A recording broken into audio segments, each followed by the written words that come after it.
بڑے بڑے شیطان قید ہو جاتے ہیں، اس لیے تو نمازی بڑھ جاتے ہیں۔ وہ پھر آہستہ آہستہ گھٹ جاتے ہیں کہ وہ ایمان کی اتنی طاقت نہیں ہوتی کہ وہ چل سکیں، لیکن ایک دفعہ جب وہ چھوٹتے ہیں شیطان سے تو سیدھے مسجد میں آتے ہیں۔ دوسرا کیا ہوا؟ جنت کو دھونی دی جانے لگی، جنت کو سجایا جانے لگا روزے رکھنے والوں کے۔ تیسرا کیا ہوا کہ ساری جاندار مخلوق روزہ رکھنے والوں کے لیے دعا میں لگ گئی، دعا میں مشغول ہو گئی۔ چوتھا کیا ہوا؟ روزے دار کے منہ سے جو ایک اسمیل آتی ہے خالی معدے کی، وہ اللہ تعالیٰ کو مشک سے زیادہ اچھی لگتی ہے، پسندیدہ ہوتی ہے۔ اور پانچواں کیا ہوا کہ اللہ تعالیٰ رمضان کی آخری رات سب کی بخشش فرما دیتے، اور اس وقت اللہ کا عرش پہلے آسمان، روزانہ تہجد میں عرش الہی پہلے آسمان کی طرف آتا ہے۔ یہ اللہ کو ہی پتہ ہے اس کا کیا مطلب ہے، یہ اللہ کے نبی کو پتہ ہے، ہم اس پر ایمان لائے۔ رمضان میں عرش الہی پہلے آسمان پر ہوتا ہے اور پورا مہینہ پہلے آسمان پر ہی ہوتا ہے۔ جہنم کے دروازے تالے لگا دیے گئے، جنت کے دروازے تالے کھول دیے گئے۔ پہلی امتوں کو ان باتوں میں سے ایک بات بھی نصیب نہیں تھی، ان کے لیے رمضان اور غیر رمضان ایک طرح تھا۔ فضیلت ملتی تھی لیکن جیسے ہمیں اسپیشل خصوصی پیکج نہیں ہوتا، یہ فون والے پیکج نکالتے ہیں، تو میرے اللہ نے اس امت کے لیے خصوصی پیکج تیار کیا ہماری بخشش کے لیے۔ ہمیں رات کی نماز عطا فرمائی قرآن سننے کے لیے، چونکہ اللہ نے قرآن کو باقی رکھنا ہے۔ تو رات زبور انجیل تو ٹیمپریری کتابیں تھیں، اس لیے وہ مٹ گئیں، ان کے ترجمے پائے جاتے ہیں۔ اصل بائبل کیا تھی خود بائبل والوں کو نہیں پتہ، اصل تورات کیا تھی تورات والوں کو نہیں پتہ، وہ اصل لینگویج ختم ہو گئی۔ تو قرآن ایک واحد کتاب ہے جو اپنی اصل کے ساتھ موجود ہے۔ تو آپ کو ایک فضیلت یہ حاصل ہے کہ آپ روزے رکھیں گے، دوسری فضیلت یہ حاصل ہے کہ آپ اللہ کے راستے میں رہیں گے، تیسری فضیلت یہ ہے کہ آپ علم کی طلب میں رہیں گے۔ تو اس سے خوبصورت رمضان کسی کا نہیں ہو سکتا، یا جو اللہ کی راہوں میں دھکے کھا رہے ہیں، کوئی پیدل چل رہا ہے، کوئی سراہوں میں چل رہا ہے، کوئی سفر کر رہا ہے، یا آپ ہیں جو گھر کو چھوڑ کر اللہ کا دین سیکھنے کے لیے جمع ہیں، آپ کا رمضان انتہائی عالی شان رمضان۔ اور افطار کے وقت عرش کے فرشتے جو اللہ کی تسبیح پڑھ رہے ہوتے ہیں، اللہ تعالیٰ فرماتے ہیں کہ میری تسبیح چھوڑ دو اور افطار کرنے والوں کی دعا پہ آمین کہو۔ تو جب لوگ اکٹھے ہوتے ہیں افطاری کے لیے، حرمین میں بڑا ایمانی روح پرور منظر ہوتا ہے دیکھنے والا، کہ لوگ وہاں اپنے دسترخوان لگاتے ہیں، پھر دوڑ لگاتے ہیں لوگوں کو پکڑنا، بھی میرے دسترخوان میرے دسترخوان پر۔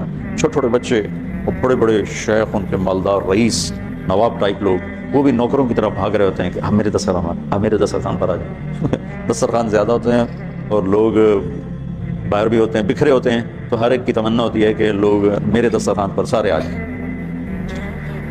تو حرمین کی برکتوں کو تو خیر کوئی بھی نہیں پہنچ سکتا ہے، لیکن حرمین کی برکتوں کے بعد اللہ کے علم کو لینے کے لیے روزے کی حالت بہت اعلیٰ چیز ہے، بہت خوبصورت چیز ہے۔ تو اس امت کو رمضان خصوصیت سے ملا، جس میں اللہ تعالیٰ نے لیلۃ القدر اتاری، جس میں اللہ کے نبی نے اعتکاف رکھا، اور اس کا فرض روزہ، اس کی قیمت آپ اس حدیث سے لگائیں، لو ان رجلا صام یوما تطوعا ثم اعطی ملء الارض ذهبا لم يستوف ثوابه دون یوم الحساب۔ جس شخص نے نفل روزہ رکھا اور اس روزے کے بدلے میں پوری دنیا سونے سے بھر کے اس کو پیش کی گئی، کہ آپ کا نفل روزہ ہے نا، اس کا یہ صلہ ہے، ساری دھرتی سونے سے بھر کے، تو میرے نبی کا فرمان ہے یہ سونے سے بھرا ہوا جہان بھی اس روزے کا بدلہ نہیں بن سکتا، اس روزے کا بدلہ اللہ ہی دے گا۔ تو اب آپ بتائیں فرض روزے کی قیمت کیا ہوگی؟ تو آپ دعا کرو اللہ پوری امت کو روزے رکھنے کی توفیق۔ اللہ تعالیٰ ہمارے سرحد کے بھائیوں کو جزائے خیر دے۔ پٹھان روزہ نہیں چھوڑتے، بہت کم، وہ نماز نہیں پڑھتا ہوگا لیکن وہ مر جائے گا، روزہ نہیں چھوڑے گا۔ یہ ان میں ہمارے ان بھائیوں میں خصوصیت ہے۔ پنجاب میں کچھ روزہ رکھتے ہیں، زیادہ نہیں رکھتے، سندھ میں برائے نام ہے، اور آگے بلوچستان میں کسی کو پتہ ہی کو نہیں ہوتا، بلوچوں کا جو ہے بروئی علاقہ۔ تو اب لوگ دعا کرو، آپ اللہ کے راستے میں ہو، کہ اللہ پورے ملک والوں کو بھوک کا خوف نکال دے، پیاس کا خوف نکال دے۔ اس لیے تو اللہ تعالیٰ فرماتا ہے کہ روزے کا بدلہ میں خود ہوں۔ نماز پڑھو جنت، حج کرو جنت، عمرہ کرو، ذکر تلاوت جنت، تبلیغ جہاد تصنیف تالیف ذکر بندگی جنت۔ روزہ رکھو تو اللہ کہتا ہے میں مل جاتا ہوں، روزے پہ اللہ مل جاتا ہے، الصوم لی وانا اجزا بہ۔ اور روزہ دو چیزیں پیدا کرتا ہے، صبر اور تقوی۔ اور قرآن اس صبر تقوی کو سورہ یوسف میں ایسے آ کے ضرب لگاتا ہے۔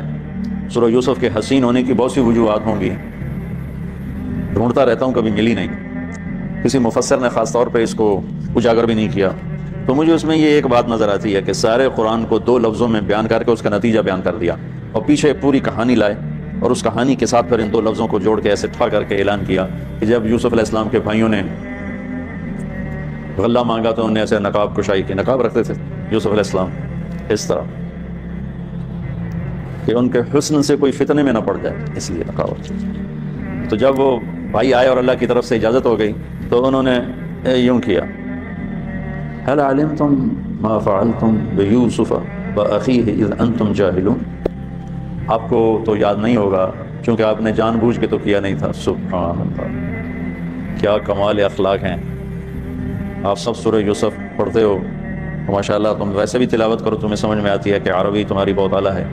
کس طرح نکالا اور کس دھوکے اور فریب کے ساتھ، پھر مارتے پیٹتے کنویں میں پھینکا، پھر قافلے کو بیچا، اور جب یوسف علیہ السلام کے اقتدار آیا ہے اور بدلہ لینے کا وقت ہے تو کہہ رہے ہیں حل علمتم، حل وہاں بولا جاتا ہے جہاں مجھے یہ پتا ہو کہ آپ جانتے نہیں میں کیا کہنے والا ہوں، تو میں کہتا ہوں آپ کو پتہ چلا، یہ ہے حل، آپ کو معلوم ہوا، اس کو حل کہتے ہیں۔ حل علمتم، آپ کو پتہ نہیں چلا، آپ کو پتہ نہیں تھا، کچھ چھوٹی موٹی بھول ہو گئی آپ کی۔ یوسف فعلا عربی کی تعبیر کا سب سے کمزور لفظ ہے، فعلا سب سے کمزور لفظ، تو فعلتم، تعدیتم، ظلمتم، کتنا کچھ آ سکتا تھا، جہلتم، فعلتم سب سے کمزور تعبیر، تو تھوڑا بہت آپ نے کیا تھا۔ تو اس وقت اخوت یوسف کی جو دو مختلف کیفیتیں، خوف، امید، یقین، شک، آس، یاس، جو عجیب جذبات بنتے ہیں ان کو قرآن نہیں نقل کیا۔ انک لانت یوسف، انک شک، لانت یقین، انک خوف، لانت امید، انک پریشانی، لانت اطمینان۔ اب ذرا میرا چہرہ دیکھنا، صرف یہ الفاظ نہیں تھے بلکہ چہرہ بھی ترجمانی کرتا ہے۔ جو کچھ آدمی بعض اوقات باتیں جو زبان پہ آ نہ سکیں، آنکھوں نے کہیں، آنکھوں نے سنی، تو چہرہ بولتا ہے۔ تو یوسف کے بھائی یوں کر رہے تھے، یہ میں نا یہ کسی تفسیر سے نہیں بیان کر رہا ہوں، اس لفظ میں جو تصویر مجھے اللہ نے دکھائی ہے نا میں وہ بیان کر رہا ہوں۔ انک لانت یوسف، لہجہ سنو، لہجہ انک لانت یوسف، سبحان اللہ۔ اس میں ساری چیزیں دو متضاد، خوف، امید، شک، یقین، ڈر، امن، اندیشہ، اطمینان، کہ بھائی ہے مہربانی کرے گا اور ہم نے زیادتی کی ہے بدلہ لے گا، بھائی ہے معاف کرے گا، بادشاہ بن چکا ہے ہمیں توبہ کر دے گا۔ یہ ان سارے کیفیات کا ہے انک، شک، خوف، لانت یوسف، اس کے ساتھ ان کا چہرہ تبدیل ہوا ہے۔ قال انا یوسف وهذا اخی قد من اللہ علینا انه من یتق ویصبر فإن اللہ لا یضیع اجر المحسنین۔ جو تقوی اور صبر اختیار کرتا ہے اللہ اسے کبھی ضائع نہیں کرتا۔ یہ بات پتہ نہیں میں سمجھا سکوں کہ نہیں۔ اس انداز میں صبر اور تقوی کو لائے کہ پوری طاقت کے ساتھ آ کے دھماکہ کیا۔ سورہ یوسف کے حسن میں ایک یہ بھی خوبصورت حسن ہے کہ سارے قرآن کو نچوڑ کے یوں پیش کیا۔ روزہ کیا کرتا ہے؟ صبر بھی دیتا ہے، تقوی بھی دیتا ہے۔ یوسف علیہ السلام کا تقوی کیا تھا؟ زلیخا کا قصہ، اور صبر کیا تھا؟ 40 سال بھائیوں کی زیادتیوں کے بعد جب سامنے آئے تو کہا جاؤ معاف کیا۔ اور جب والدین آئے اور سارے بھائی ملے تو کیا کہا؟ لقد احسن بی اذ اخرجنی من السجن۔ بھائیوں نے بیچ میں جو زیادتی کی تھی اس کو بتایا ہی کوئی نہیں، صرف اتنا بتایا کہ اللہ نے مجھے جیل سے نکالا۔ پچھلی کہانی آف کر دی، کٹ کر دی کہ بھائی سامنے بیٹھے تھے تو کہیں ان کو شرمندگی نہ ہو، انہیں شرمندگی کا احساس نہ ہو، تو اس پوری کہانی کو کاٹ دی۔ تو بچوں یہ جو روزہ ہے یہ وہ تقوی اور صبر لے کر آتا ہے۔ تو آپ روزہ بھی رکھو، سحری افطاری دعاؤں کا اہتمام کرو، کیونکہ یہ دونوں وقت دعاؤں کی قبولیت کی۔ جب کبھی ہمت تھی تو بڑی لمبی لمبی دعا میں مانگتا تھا، سحری میں جلدی اٹھ جانا، افطاری میں پہلے ایک طرف کونے میں بیٹھ جانا اور لمبی لمبی دعائیں کرنا۔ اب تو وہ روزے فاقہ کی وجہ سے سر درد شروع ہو جاتا ہے، نماز پڑھنا مشکل ہوتا ہے اور گھڑی پر ہی نظر ہوتی ہے کیسے روزہ افطار۔ تو آپ لوگ دعا کرو کہ اللہ پورے ملک کو روزہ رکھنے کی توفیق دے، کوئی روزہ نہ چھوڑے، کوئی تراویح نہ چھوڑے۔ ساری امت اور حرمین میں جو عمرے پہ جا رہے ہیں، طواف پہ جا رہے ہیں، اعتکاف پہ جا رہے ہیں، اللہ ان کے یہ قبول فرمائے۔ جو اللہ کے راستے میں جماعتیں پھر رہی ہیں اللہ تعالیٰ ان کے سفر قبول فرمائے، اور اس رمضان کو پوری امت کی ہدایت کا اللہ تعالیٰ رمضان بنائے۔ یہ قرآن کے اترنے کا مہینہ ہے، اس میں قرآن پڑھا جاتا ہے، اور اس امت کو اللہ نے یہ فضیلت بخشی ہے کہ انہوں نے اپنی کتاب کی حفاظت کی ہے، اور اس کی ابتدا اللہ نے سورہ فاتحہ سے فرمائی۔ تو سورہ فاتحہ جبریل لے کر نہیں آئے، جبریل آپ کے پاس بیٹھے تھے، تو ایک دھماکہ ہوا، تو آپ نے فرمایا یہ کیا دھماکہ ہے کہ یا رسول اللہ آج ایک دروازہ کھلا ہے جو پہلے کبھی نہیں کھلا، اور آج ایک فرشتہ آ رہا ہے جو آج تک زمین پہ نہیں آیا، اور ایک کلام لے کر آ رہا ہے جو آج تک کسی نبی پر نہیں آیا۔ تو وہ فرشتہ حاضر ہوا اور آپ کو 2 کلام پیش کیے، ایک سورۃ فاتحہ اور ایک سورہ بقرہ کا آخری رکوع آمن الرسول سے لے کر آخر تک۔ ابشر بنورین، آپ کو 2 نوروں کی بشارت ہو، سورۃ فاتحہ اور سورہ بقرہ کا آخر رکوع۔ تو ہم تھوڑی سی بات سورہ فاتحہ پر کریں گے کہ میرے نبی نے فرمایا اوتیت المثانیہ مکان التورات والمائدہ مکان الانجیل والحوامیم مکان الزبور وفضلت بالمفصلات۔ میرے سب سے بڑی کتاب تورات تھی، سب سے بڑی، اٹھانا بھی مشکل تھا، اتنی بڑی کتاب تھی۔ میرے نبی نے کہا اللہ نے مجھے تورات کے بدلے میں سورہ فاتحہ دی تھی، 7 آیات سورہ فاتحہ دی تھی، اور انجیل کے بدلے مجھے اللہ تعالیٰ نے سورہ مائدہ دے دی، انجیل سورہ مائدہ۔ حوامیم، حامیم سے 7 سورتیں شروع ہوتی ہیں، 26ویں پارے سے وہ 25ویں پارے سے 24ویں پارے سے وہ شروع ہوتی ہیں اور 28ویں تک غالباً جاتی ہیں، 7 صورتیں اکٹھی، حامیم حامیم حامیم حامیم۔ تو زبور کے بدلے اللہ نے مجھے حامیم عطا فرمائے، اور باقی قرآن کے ذریعے سے مجھے عزت اور فضیلت عطا فرمائے۔ سورہ فاتحہ امام راضی رحمۃ اللہ علیہ ایک دفعہ اپنے خطبہ میں فرمانے لگے کہ اس سے 10,000 مسائل نکلتے ہیں، تو بعض لوگوں نے ان کا مذاق اڑایا۔ وہ مذاق اڑانا تفسیر رازی کا سبب بنا، تفسیر کبیر کا، کہ فرمایا کہ جب انہوں نے میرا مذاق اڑایا تو میں نے اللہ کا نام لے کر قلم اٹھایا اور میں نے لکھنا شروع کیا۔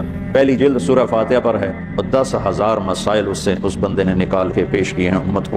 کبھی موقع ملے تو آپ پڑھ لینا۔ اور حضرت علی کا فرمان ہے، امام المتقین، حضرت علی کے بارے میں اللہ کے نبی نے فرمایا من کنت مولا فعلی مولا، جس کا میں مولا ہوں علی اس کا مولا ہے۔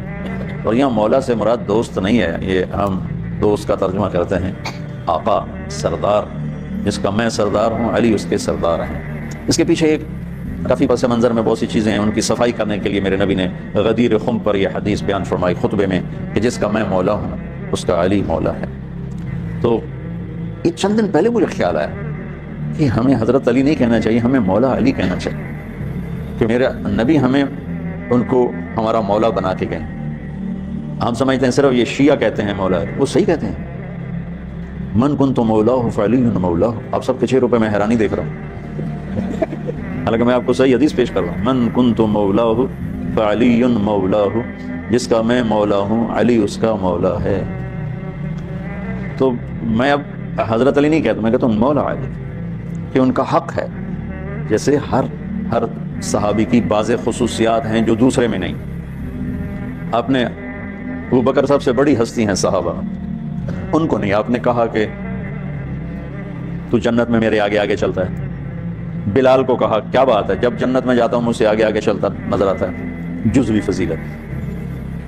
سارے لوگ پیدل چلیں گے، میں براق پہ چلوں گا، میرے نبی نے فرمایا، اور بلال میرے آگے سرخ اونٹنی پہ بیٹھ کے چلے گا، ایک جزوی فضیلت۔ جنت میں جانے لگوں گا تو جنت کی سواری کی لگام ایسے نیچے گرے گی۔ نیچے گرنے کا مطلب ہے کوئی ڈرائیور آئے گا، کوچوان آئے گا جو چلائے گا، تو بلال حبشی کو یہ رسی پکڑائی جائے گی۔ تو اس طرح یہ جزوی فضائل کسی کے کسی طرح ہیں۔ تو مجھے خیال ہے کہ ہم اہل البیت کے حق میں بڑی کوتاہی کرتے ہیں، بہت کوتاہی کرتے ہیں۔ ہم اللہ کے نبی کی اولاد کے تذکرے نہیں کرتے، اس سے ان سے محبت کی گرمی بھی نہیں پیدا ہوتی۔ تو میری اولاد کی برائیاں میرے سامنے شروع کر دو تو تم مجھے اچھے لگو، اور میرے سامنے آ کر میری اولاد کی تم تعریف شروع کر دو، چاہے مجھے پتا بھی ہو جھوٹی تعریف کرنا، تو بھی میرا دل خوش ہو جائے۔ تو ہم نے نا اللہ کے نبی کے گھرانے کے بارے میں بہت کوتاہی کی، بہت کوتاہی کی۔ تو میں تم سنتے رہتے ہو، میرے ہر بیان میں اہل بیت کا تذکرہ ہوتا ہے، اور یہ میرا ایمان ہے کہ یہ میری بخشش کا بہت بڑا وسیلہ ہے اگر اللہ کے ہاں قبول ہو۔ ریاکاری میں مردود ہو گیا تو وہ تو الگ بات ہے، اور جو اس کا ہر فیصلہ حق ہے، لیکن اگر میرے اللہ نے قبول فرمایا تو میرے بیانوں میں میری سب سے بڑی متاع میرے نبی کے گھر کا تذکرہ ہے۔ میں اسے اندر کی محبت سے بھر کے کرتا ہوں، اور اپنی کوتاہی پر اور امت کی کوتاہی پر استغفار کرتا ہوں کہ ہم نے اپنے نبی کی اولاد بلانا تو کیا ہے 60 سال میں کیا کر دیا، ذبح کر کے رکھ دیا۔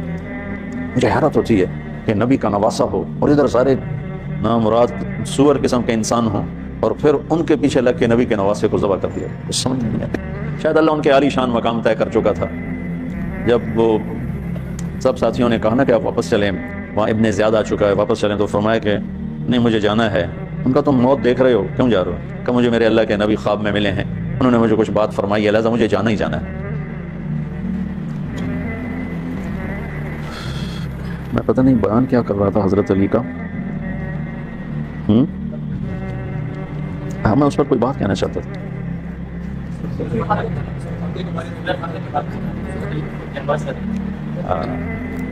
مولا علی نے فرمایا اگر میں سورہ فاتحہ کی تفسیر کروں، سورۃ فاتحہ کی تفسیر لکھواؤں تو 70 اونٹوں پہ لادی جائے گی، 70 اونٹوں پہ۔ اور یہ خالی دعویٰ نہیں تھا، ایک حدیث اور سنو۔ ایک دفعہ عشاء کی نماز پڑھا کے تشریف فرما ہوئے اور فرمایا آؤ آج میں تمہیں سورہ فاتحہ کی تفسیر سناؤں۔ تو شروع کرتے ہیں بسم اللہ سے، اور بسم اللہ کی با سے شروع کرتے ہیں۔ عربی میں تو حروف کا بھی مطلب ہوتا ہے نا، با کا مطلب بیان کرنا شروع کیا اور فجر کی اذان ہو گئی، با چل رہی تھی۔ سبحان اللہ۔ ہم نے تو تم نے تو شاید وہ کتاب دیکھی نہیں، شرح میں تعامل الباء للالصاق مررت بزید، ہمیں تو بس اتنا ہی آتا ہے۔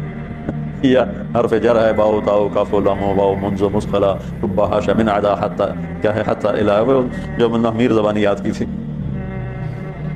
تو سورۃ فاتحہ سارے آسمانی کلاموں کا، جتنے آسمان سے کلام اترے، کتابیں اتریں، اس کا خلاصہ ہے قرآن، اور قرآن کا خلاصہ ہے سورۃ فاتحہ، اور سورۃ فاتحہ کا خلاصہ ہے ایاک نعبد و ایاک نستعین۔ ایک اور طرح سارے آسمانی کلاموں کا سردار ہے قرآن، اور قرآن کا سردار ہے سورۃ بقرہ، اور سورۃ بقرہ کا سردار ہے آیت الکرسی، اللہ لا الہ الا اللہ۔ تو آسمانی علوم کا خلاصہ قرآن، اور قرآن کا خلاصہ سورۃ فاتحہ، اور سورۃ فاتحہ کا خلاصہ ایاک نعبد و ایاک نستعین۔ یا اللہ صرف تیری بندگی، یا اللہ صرف تجھ سے مدد، ایاک سارے طرفوں سے، وَإِذَا سَأَلْتَ فَاسْأَلِ اللَّهَ وَإِذَا اسْتَعَنْتَ فَاسْتَعِنْ بِاللَّهِ ایاک۔ یا اللہ صرف تیری بندگی، اور یا اللہ صرف تجھی سے مانگنا، تیرے آگے جو لکھا ہے، دنیا بھی اسی سے مانگنی ہے اور آخرت بھی اسی سے مانگنی ہے۔ اللہ نے ہمیں دنیا پہلے سکھائی، آخرت بعد میں سکھائی۔ ربنا آتنا فی الدنیا حسنۃ وفی الآخرۃ حسنۃ وقنا عذاب النار۔ تو سارے آسمانی کتابوں کا خلاصہ یہ ایک جملہ ہے، ایاک نعبد۔ اور بندگی صرف نماز نہیں، بلکہ پوری زندگی اللہ کی چاہت میں گم ہو جائے، ڈھل جائے، اور ہر ضرورت میں اللہ کی طرف ہاتھ اٹھے، مخلوق کی طرف ہاتھ۔ ایک ہوتا ہے ایک دوسرے کی مدد کے لیے، بھائی اپنا ٹریکٹر دینا، یار میری ہمارے یہاں ہم نے اپنی مثال دینی، جب ایک دم زمین تیار کرنے کا وقت آتا ہے تو وہ 3 ٹریکٹر بھی کافی نہیں ہوتے، تو ہم کہتے ہیں جی ذرا اپنا ٹریکٹر بھیج دینا، ایک ہی دن میں ہماری زمین ساری تیار ہو جائے۔ یہ ایک دوسرے کی امداد باہمی ہے۔ مدد جہاں انسان بے بس ہے، صرف اللہ ہی کر سکتا ہے، ان چیزوں میں اللہ کے سامنے چولی پھیلانا، اسی کو پکارنا، اسی کے آگے ہاتھ پھیلانا اور اسی کے آگے سر جھکانا۔ حنین میں صحابہ جیسی ہستیوں نے کہا آج ہمیں کوئی نہیں ہرا سکتا، ہم بہت زیادہ ہیں۔ اللہ نے ایک حلے میں اڑا کے سب کو کہاں سے کہاں بھگا دیا۔ لن نغلب من قلۃ، آج ہمیں کوئی نہیں ہرائے گا۔ تو پہلے حملے میں ہی قدم اکھڑے اور صرف 88 آدمی اللہ کے نبی کے ساتھ رہ گئے، 12,000 بھاگ گئے۔ پھر یوم حنین اذ اعجبتکم کثرتکم فلم تغن عنکم شیئا۔ تو میرے عزیزو، سورۃ فاتحہ پورے قرآن کی چابی ہے، تمہید ہے۔ قرآن توحید بتاتا ہے، رسالت بتاتا ہے، آخرت بتاتا ہے۔ سورۃ فاتحہ میں توحید بھی ہے، رسالت بھی ہے اور آخرت بھی ہے۔ الحمدللہ رب العالمین الرحمن الرحیم مالک یوم الدین۔ الرحمن الرحیم تک اللہ کی ذات صفات توحید ہے، مالک یوم الدین جزا سزا اور آخرت ہے۔ ایاک نعبد و ایاک نستعین یہ مقصد زندگی ہے۔ اہدنا الصراط المستقیم یہ طلب ہے زندگی کی، سب سے بڑی طلب ہدایت ہے۔ الصراط الذین انعمت علیہم یہ رسالت کہ جن پر تیرا انعام ہوا، اولئک مع الذین انعم اللہ علیہم من النبیین والصدیقین والشہداء والصالحین وحسن اولئک رفیقا۔ تو سورۃ فاتحہ کو مجھے کو یاد پڑتا ہے، ایک دفعہ میں کہیں پڑھا تھا کہ اللہ اپنی ذات کو اتنے خوبصورت انداز میں بیان کرتا ہے، الحمدللہ رب العالمین الرحمن الرحیم مالک یوم الدین۔ یہ تو غیب کے سیغے کے ساتھ بات ہو رہی، لیکن اللہ اپنی ذات کو اس قدر خوبصورت انداز میں بیان کرتا ہے کہ ان 4 لفظوں میں اللہ سامنے آ جاتا ہے تو سننے والا اللہ کو سامنے دیکھ کر کہتا ہے ایاک نعبد، تیری ہی بندگی کرتے ہیں، وایاک نستعین، تجھ سے مانگتے ہیں، کیونکہ اللہ کو دینے کے لیے کہیں سے مانگنا نہیں پڑتا۔ تو میں تھا گاؤں میں، تو ایک ہمارا رشتہ دار برادر، میں نے سب سے دوستی لگا کے رکھی، سب سے ملتا ہوں۔ مجھے کہنے لگا طارق میاں بندہ تو بڑا چنگا ہے اور تو وابیاں نہ رل گئے کیا وابی کون ہوتے ہیں کہ جڑے پیراں نوں نہیں منتے؟ ہے کہ پیراں نوں تو سارے مننے ہیں، اللہ دے ولیاں دا کوئی انکار ہے بھلا؟ ہاں یہ آنے ہے بھائی پیر پتر نہیں دے سکتا تو پیر دعا دے سکتا ہے، پتر تو اللہ دینا کہ یہ تو گل ہر پیر صاحب دا کوٹا اللہ کو اندر چلا کے دے دینا، سمجھو ہیں؟ ہر پیر صاحب کا کوٹا ہے، اس کوٹے میں سے اللہ سے لے کر دے دیتا ہے۔ علم باج کرے فقیری کافر مرے دیوانہ ہو، ساسے بریاں کرے عبادت بولو اللہ تو رہے بگانا ہو، سلطان باہو رحمۃ اللہ علیہ کے 2 بول ہیں۔ تو ابراہیم علیہ السلام نے آگ میں جاتے ہوئے جبریل اور ہوا کے فرشتوں کو کہہ دیتا اما الیک فلا واما الی اللہ فنعم ایاک نعبد وایاک نستعین۔ اللہ تعالیٰ نے اپنی ذات کو اس خوبصورت انداز میں پیش کیا کہ جیسے جیسے ہم اللہ کو دیکھ کر کہہ رہے ہیں ایاک نعبد وایاک نستعین، اللہ صرف تیری بندگی کریں گے، یہ سر اور کہیں نہیں جھکے گا، اور یا اللہ صرف تجھ سے مانگیں گے اور کسی سے نہیں مانگیں گے۔ قرآن وہ میں نے پہلے ایک مثال سے بتا دیا، یہ استعانت بالغیر نہیں ہے، بھائی مجھے قرض چاہیے مجھے 1 لاکھ روپیہ دے دیں، یہ اس میں نہیں آتا ہے۔ میرے نبی قرضہ اٹھاتے تھے، میرے نبی نے جنگ کے لیے تلوار اٹھائی، زرہ پہنی، اسباب کی دنیا ہے، اسباب کا اختیار کرنا اور چیز ہے، اور جن چیزوں میں اللہ کے سوا کوئی کرنے والا نہیں وہ لوگوں کے سامنے ہاتھ پھیلا دینا۔ ہم لیا گئے تو وہاں ایک پیر جگی گدی تھی، تو ان کے پیر صاحب سے ملاقات کی، انہوں نے بہت محبت کی، تو ہم فاتحہ پڑھنے گئے تو وہاں ان پڑھ عورتیں بیٹھے، پیر جگی پتر دے میں آ، پیر جگی پتر دے میں آ، اللہ ان کو معاف کر دے گا، ان کو پتہ ہی کوئی نہیں ہے کہ پتر کون دیتا ہے، وہ تو پیر ہی دیتا ہے، پیر جگی پتر دے میں آ۔ تو استعانت صرف اللہ سے، اگر آپ نماز کی عادت ڈال لو نا، آپ پڑھتے ہو لیکن ہر حاجت میں مصلی پہ آ جاؤ، پھر آپ کو ایاک نستعین کا مزہ آئے گا، اپنی حاجت نماز کے ذریعے اللہ کے سامنے رکھو۔ ایک بدو طواف کر رہا تھا، یا اللہ تجھے پتہ ہے نا میں بھی بھوکا ہوں اور میری اونٹنی بھی بھوکی ہے اور مجھے کھانے کو میرے بچے بھی بھوکے اور میں بھی بھوکا۔ ایک آدمی ساتھ سن رہا تھا تو اس نے جلدی سے اپنے تھیلی نکالی درہموں کی کہ میرے بھائی قبول فرما، کبھی شرٹ تو اس سے لینا ہوتا تو اس کے گھر میں آتا، جس کے گھر آیا ہوں اسی سے لینا، چل چل مجھے نہیں چاہیے۔ وہ طواف سے فارغ ہوا ہے تو اعلان ہوا فلاں ابن فلاں کہاں ہے، تو یہ خود سے کہا جی میں ہوں، کہا آپ کے چچا کا انتقال ہوا ہے، تو انہوں نے اپنی ساری وراثت آپ کے نام کر دی ہے چونکہ ان کی اولاد کوئی نہیں تھی۔ تو 1 منٹ میں اللہ تعالیٰ نے قبول فرمایا۔ ہشام بن عبد الملک اور سالم بن عبداللہ بن عمر بیت اللہ کا طواف فرما رہے تھے، تو ہشام نے کہا سالم کوئی ضرورت تو بتاؤ، تو وہ کہنے لگے اللہ کے گھر میں ہو کر میں اللہ کو نہ بتاؤں تمہیں بتاؤں، کتنے شرم کی بات۔ تو ہشام چپ ہو گیا، ہشام بادشاہ تھا بنو امیہ کا۔ تو جب دونوں باہر نکلے تو ہشام نے کہا اچھا اب تو بولیے کوئی ضرورت بتائیں۔ تو سالم بن عبداللہ بن عمر حضرت عمر کے پوتے کہنے لگے کیا بتاؤں، دنیا کی یا آخرت کی؟ وہ کہنے لگا دنیا کی بتاؤ، آخرت کی میں کیا پوری کروں گا؟ تو وہ کہنے لگے دنیا تو کبھی اللہ سے نہیں مانگی، تو اس سے کیا مانگی؟ ما سألت من یملکھا فکیف من لا یملکھا، جو دنیا کا شہنشاہ ہے دنیا تو اس سے کبھی نہیں مانگی، تم سے کیا مانگوں گا؟ تو میرے عزیزو سارے قرآن کا خلاصہ یہ 2 لفظ ہیں ایاک نعبد۔ تو امت اللہ کے سامنے سر جھکاتی، ہر حرام چھوڑ دے، ہر حلال پہ آ جائے۔ بندگی صرف نماز نہیں ہے، بازار کی بندگی کیا ہے؟ سچائی، ناپ تول کا پورا ہونا، وعدے کا وفا کرنا، کھوٹ ملاوٹ سے بچنا، یہ بازار کی عبادت ہے۔ اقتدار کی عبادت کیا ہے؟ ظلم سے بچنا، اپنی طاقت سے کسی پہ ظلم نہ کرنا، انصاف کو ہاتھ سے نہ جانے دینا۔ وکالت کی عدالت کی عبادت کیا ہے؟ ظالم کا ساتھ نہ دینا۔ سیاست کی عبادت کیا ہے؟ دنیاوی مفاد نہ اٹھانا بلکہ قومی مفاد کے لیے اپنے آپ کو پیش کرنا۔ گھر کی بندگی کیا ہے؟ ماں باپ ہیں تو ان کی آنکھوں کی ٹھنڈک بننا، بیوی ہے تو اس کے دامن کو خوشیوں سے بھرنا، اولاد ہے تو ان کو ایسی محبت دینا جیسے میرے نبی حسنین کو دے کر گئے تھے۔ یہ اس طرح عبادت پھیلی ہوئی ہے۔ بہن بھائی ہیں تو ان کے ساتھ شیر و شکر ہو کے رہنا، ان کی کمیاں زیادتیوں سے درگزر کرنا، یہ ایاک نعبد ہے۔ صرف نماز کے اندر نہیں ہے ایاک نعبد، بلکہ پوری زندگی ایاک نعبد ہے۔ میں کہا کرتا ہوں سچائی، دیانتداری اور انصاف، یہ تین چیزیں اگر آپ کے اور میرے اندر ہیں تو ہماری پوری زندگی عبادت بن جائے گی، پوری زندگی بندگی بن جائے گی۔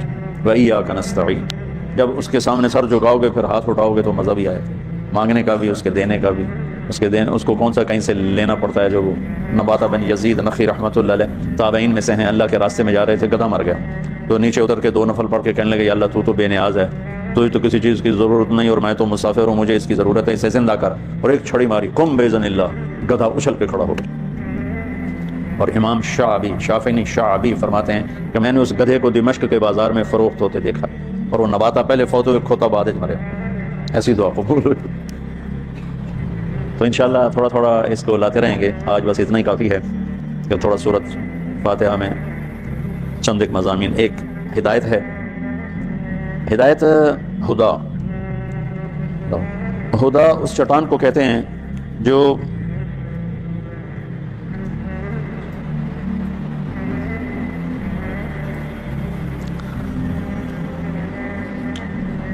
یہ کہتے ہیں کہ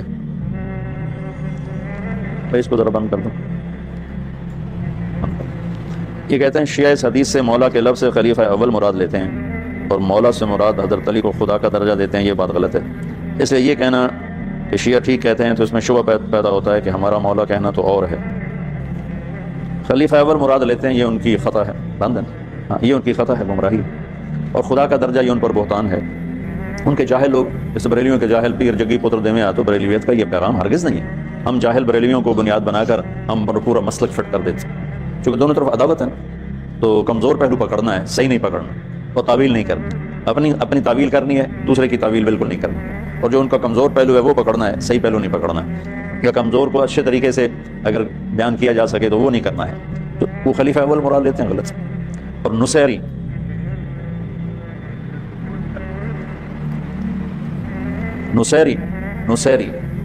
جو یہ ہے آپ کا شام کا صدر بشار، نصیریہ میں حضرت علی کو خدا کا درجہ دیتے ہیں اور اس کو شیعہ بھی رد کرتے ہیں، ان کو کفر کا درجہ دیتے ہیں ان کے۔ ہم مولا کہتے ہیں جو میرے نبی نے کہا مولا۔ کوئی کیا مطلب لیتا ہے، ہمیں سے کیا غرض؟ داڑھی تو سکھ بھی رکھتے ہیں، پھر کیا کہو گے؟ داڑھی نہیں رکھتے۔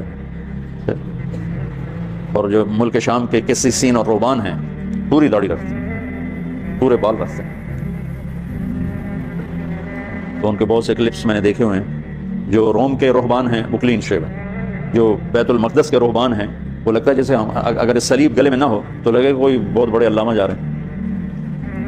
تو جب میرے نبی کہہ رہے ہیں من کنت مولاہ فعلی مولاہ، اس کے بعد کوئی تعویل کی گنجائش کوئی نہیں، ہم اسی معنی میں لیتے ہیں جو صحیح معنی ہے۔ ہم نے صحیح معنی میں لینا چھوڑ دیا، انہوں نے غلط میں لے لیا۔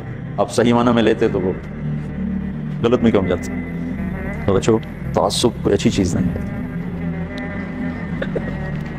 جتنا کوئی گمراہ ہونا اتنا اس سے ہمدردی ہونی چاہیے کہ یا اللہ یہ جہنم میں چلا جائے، کسی طرح اس کو بچا دے۔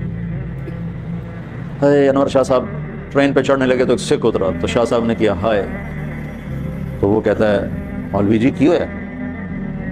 تو شاہ صاحب نے کہا ایسا خوبصورت چہرہ جہنم میں جلے گا، اس نے وہیں کلمہ پڑھ لیا۔ یہ مقصود ہے وراثت علم، وراثت انبیاء میں یہ درد ہے، وراثت انبیاء کہ جو جتنا دین سے دور ہے اتنا اس سے محبت کرو کہ بچ جائے، کہ جہنم سے بچ جائے۔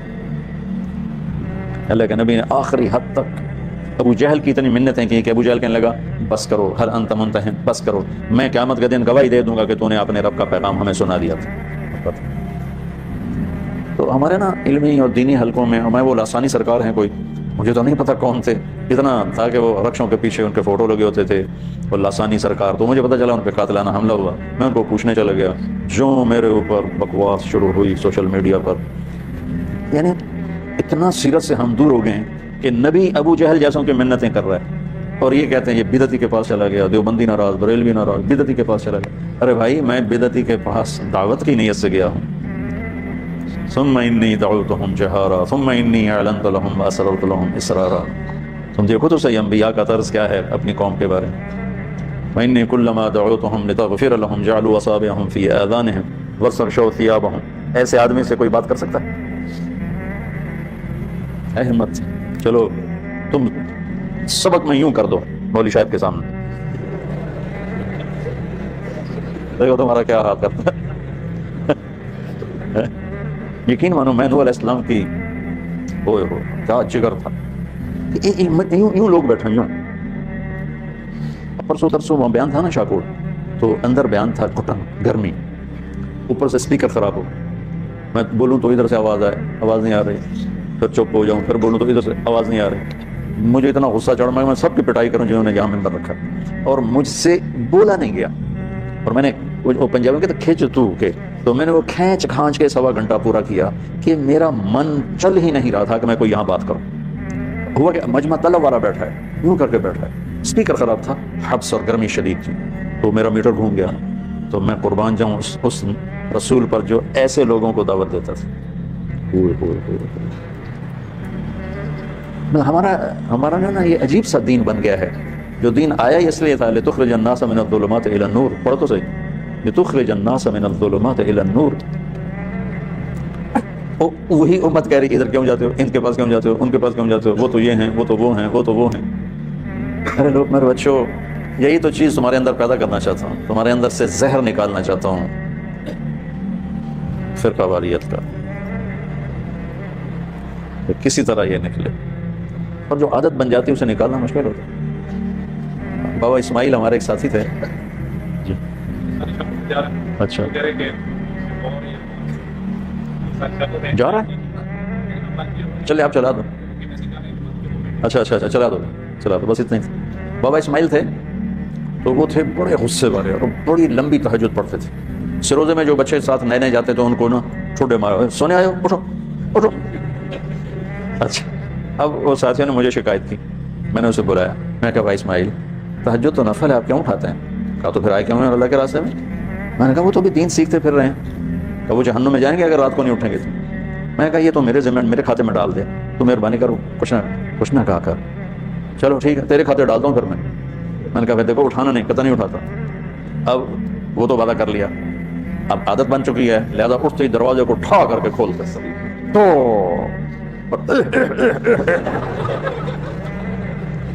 ایویں کھانسی کر, اور کبھی زمین پہ پاؤں مار رہا ہے, کبھی اونچی نفل میں قرآن پڑھ رہا ہے, کبھی ساؤنڈ نہیں دینا. یہ جو زہر ہے فرقہ واریت کا, یہ میں تمہارا نکالنا چاہتا ہوں, تمہیں مزاج نبوت پہ لانا چاہتا ہوں. اس لیے تو میں روتا ہوں کہ تم سیرت نہیں پڑھتے ہو. سیرت پڑھو تاکہ تمہیں پتہ چلے کہ مزاج نبوت ہے کیا, کہ داعی کس طرح بے قرار ہوتا ہے. فلا تذهب نفسك عليهم حسرات, یہ ہے کیفیت داعی کی. تو اس کا اندر کیا ہوتا ہے کہ وہ مرنے کے قریب ہو چکا ہوتا ہے. لعلك باخع نفسك, یہ داعی ہو, ایسا داعی اس طرح ہوتا ہے. لست علیہم بمسیطر, یہ داعی ہوتا ہے.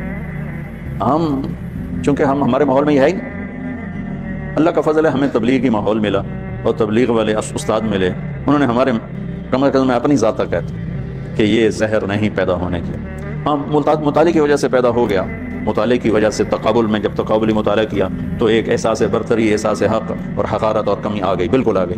پھر میرا یہ زہر نکالا مولانا سعید خان صاحب رحمۃ اللہ اس کی قبر روشن کرے, جو ایک باد صبا کا جھونکا بن کے آیا اور میرے ویرانوں میں گلشن کھلا دی. میرے دل کو نفرتوں سے پاک اللہ نے کر دیا. میرے دل میں امت کے کسی فرد کے لیے نہ نفرت ہے نہ بغض ہے. مجھے اتنا ستایا گیا ہے تبلیغ میں جس کی انتہا کوئی, اور جتنے ستانے والے ہیں سب سے میرا دل صاف, سب سے میں ملتا ہوں. وہ نہ ملیں تو الگ بات ہے, میں سب سے ملتا ہوں. تو میرے عزیزو کھلا دل رکھو, اپنے اوپر کوئی چھاپ نہ لگاؤ سوائے محمدی چھاپ, کوئی چھاپ کہ ہم محمدی ہیں, ہم مومن ہیں, ہم مسلم ہیں, ہم ایمان والے ہیں. یہ میری آپ کی پہچان ہے. اس پر چلو گے تو آپ کا نفع ہے, ورنہ ہزاروں علماء فارغ ہوتے ہیں, کہاں چلے جاتے ہیں.